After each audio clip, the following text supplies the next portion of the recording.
It's just, now it's recording. Alright. So, this is Cassie. Actually, Cass, bring it to the Pride front. and Joy. Name. Oh, there's a name on the front. Yeah, I mean, she's got her kinks, idiosyncrasies, but I love her imperfections. Now, she came with the bullet holes. I didn't put these on here. They're kind of tacky as hell, but they're part of who she is. Fake bullet holes. Yeah. And I found these in the AutoZone. I liked how the bevel and the font was similar to Dodge. Wait. That's her. That's her name. I mean, did you put that on there? Yeah. Or? Okay. I was gonna say, did it have a name when you got it? Okay, so let's take a look inside. You said you have some solar panels. Yeah, get over here. You can get a better look on this side. These are my solar panels. And you do what with those things? Well, those, yeah, with a friend of mine who is very good with his hands, which I'm not, mostly he, built the frame for this, and we just bolted it to my van, put the solar panels on top, and there's a wire that goes down. We drill the hole. It goes into a battery box inside where there's a wheelchair battery that is controlled with the solar panel controller, and it stores energy for when I need it. And I can run it off. And you were explaining why a wheelchair battery and not another kind. Yeah, if you use an actual car battery, which is liquid, as it's charging, it gives off fumes that could be noxious, so it could possibly make me pass out behind the wheel, and then everything just goes to hell. That would be kind of pointless. I would think so. But wheelchair batteries are gel-based batteries, so they don't have that kind of reaction. Of course, they don't store as much, but for my purposes with this, I don't need a whole ton of energy. Basically, the cool thing about it is while I'm driving, I can plug my phone into the adapter and my laptop and just like have a charge when I'm driving. I haven't usually when I'm driving between places, but there's a lot more before now which I'm settled in.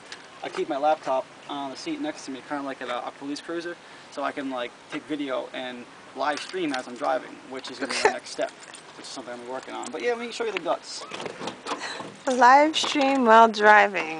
They don't have a law for that yet. No, they don't. It's not like texting though. It's completely hands off. So yeah. It looks like a van. Yep. This is my cooler. If I needed to, which I haven't to yet, I can keep food fresh in here up to 5 days with ice. Back beyond all that mess is where the battery box is. You can't quite see it, but because I have my bag of electronics and my bag of monitor stuff. It's like a mobile office. So when I go someplace and I live there, I pack this stuff and I have like a little office wherever I am. This is my full-size bed back here that I make more use of than people think. I kind of thought that it would be gutted, like completely gutted. It's cozy, isn't it? Yeah. Yeah, the lighting isn't so great. You probably can't see too Actually, you can. It's all right. My grandmother, who I visited when I was in Tennessee, real creative artistic type. I want to show you something. If you get in there, you see what's hanging from my rear view? Yeah, I was wondering about that. What is that? Rabbit foot? Like. Get a good look at that. This is an actual muskrat skull, and she decorated with leather and fur and beads. She had this hanging from her truck for like 20 years, and she gave it to me when I left. Oh, it's like a chieftain kind of deal. Yeah, and it's the coolest like charm. It fits perfectly with Cassie, if you ask me. And yeah, there's my solar-powered USB panel, and my inverter that goes my battery in case I need extra juice. But I try not to use it because this is an old van, and it doesn't like to be overpowered with taking draws on it. And my GPS stand, everything you pretty much need. Flask. A flask? Just in case. Emergency moonshine, really. Go to the back. Cool, cool.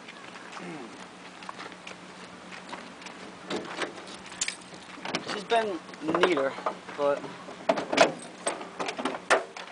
all my stuff. What's in the back? Everything I own. See, I got my... Everything you own. In case I ever break down, I can use that to jump my battery, or it's portable power and a light, so it's like a generator almost.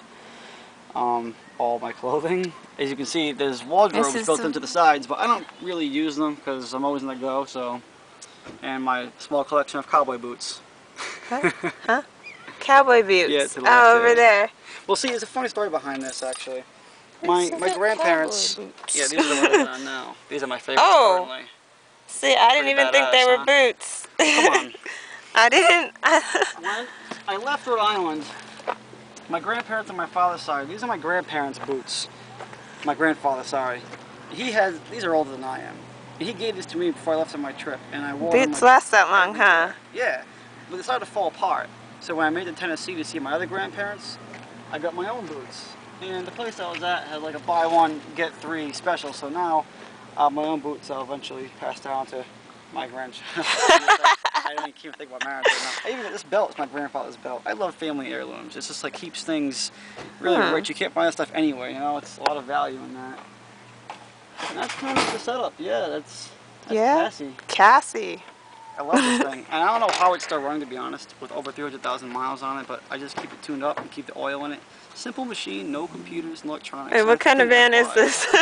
It's a Dodge Ram. It's a Dodge. Yeah. Dodge. American made. American made.